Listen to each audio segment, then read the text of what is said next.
Hello,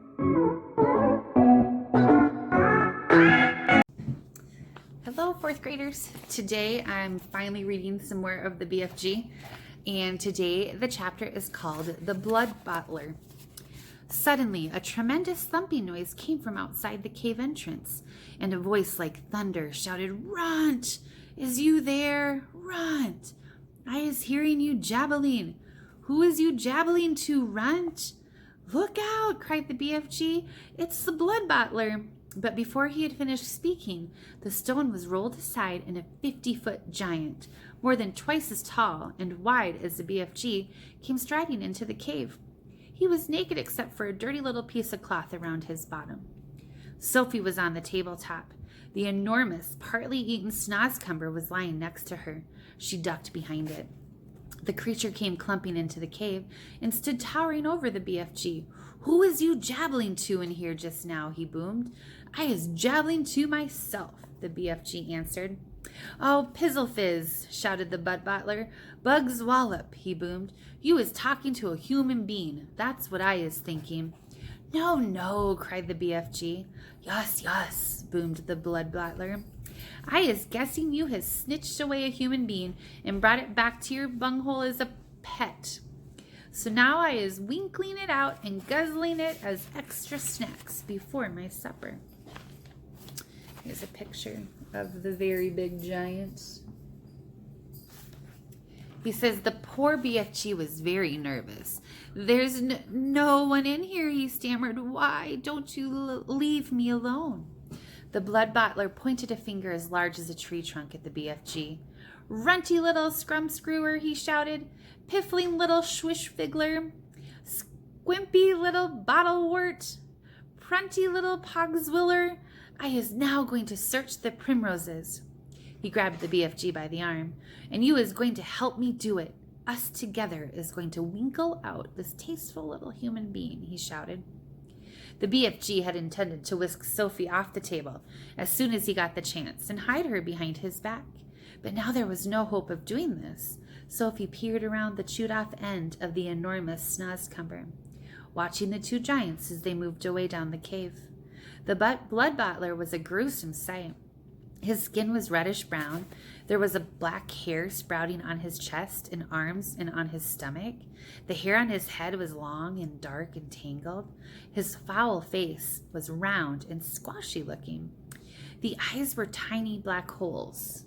The nose was small and flat, but the mouth was huge. It spread right across the face, almost ear to ear, and it had lips that were like two gigantic purple frankfurters lying one on top of the other.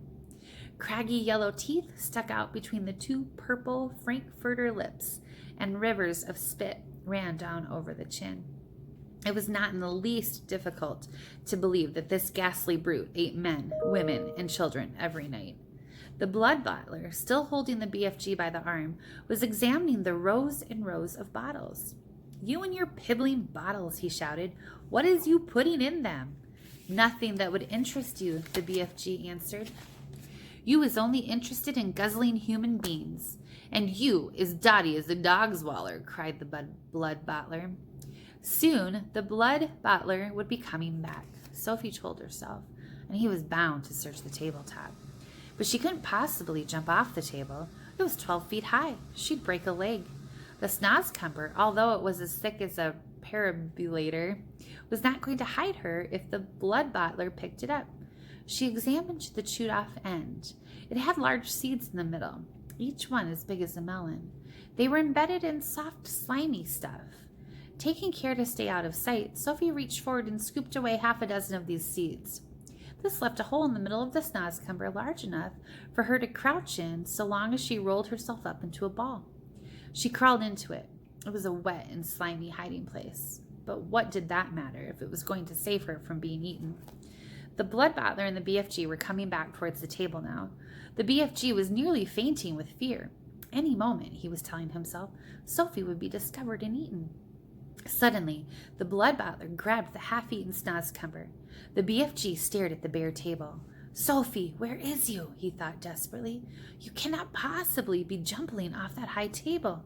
So where is you hiding, Sophie?" So this is the filthy, rotsome glubbage you is eating, boomed the blood bottler, holding up the partly eaten snozcumber. You must be cockles to be guzzling such rub squash. For a moment, the blood bottler seemed to have forgotten about his search for Sophie.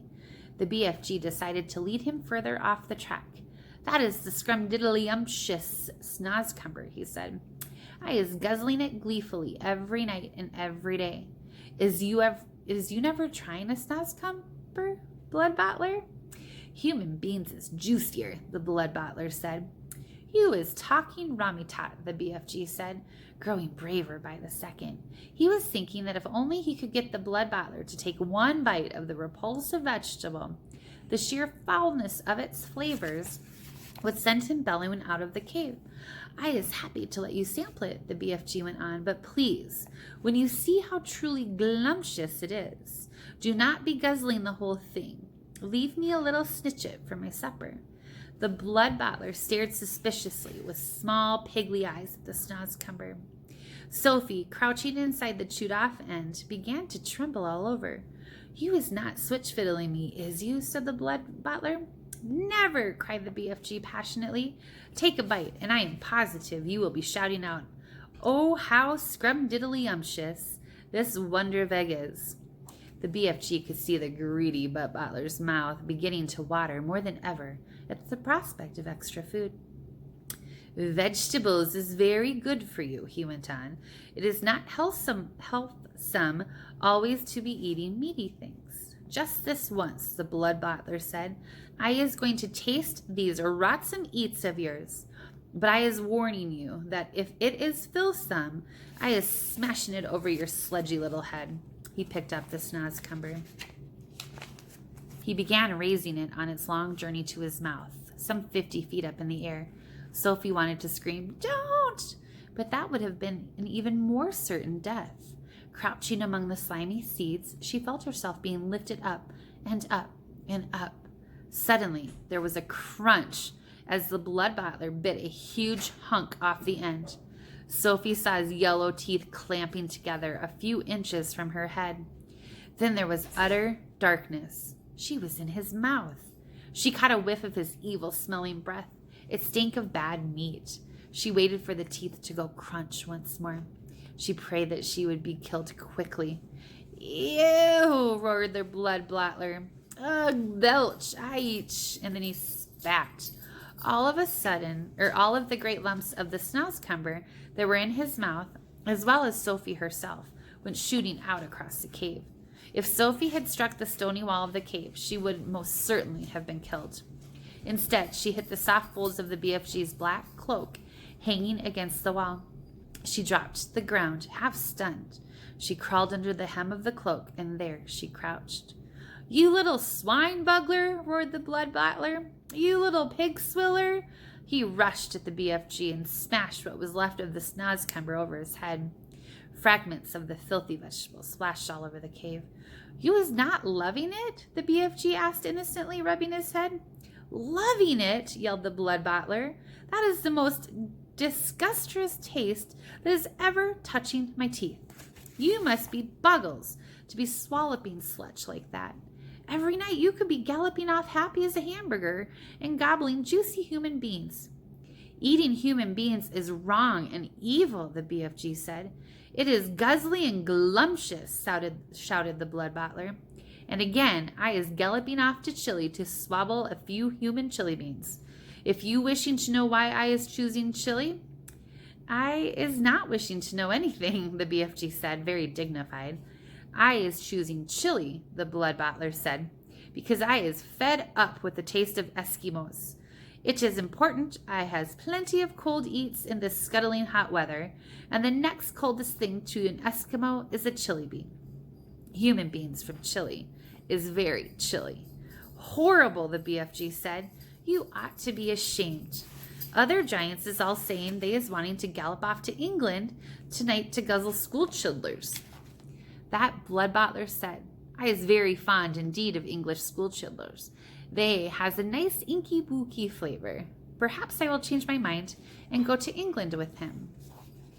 Here is the big giant spitting out Sophie.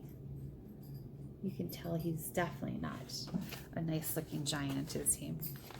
All right, so you is disgusting, the BFG said, and you is an insult to the giant peoples, shouted the blood bottler. You is not fit to be a giant. You is a squinky little squiddler. You is a pibbling little pipsqueak. You is a cring puffnut. With that, the horrible blood-bottling giant strode out of the cave. The BFG ran to the cave entrance and quickly rolled the stone back into place. Sophie, he whispered. Sophie, where is you? Sophie. Sophie emerged from under the hem of the black cloak.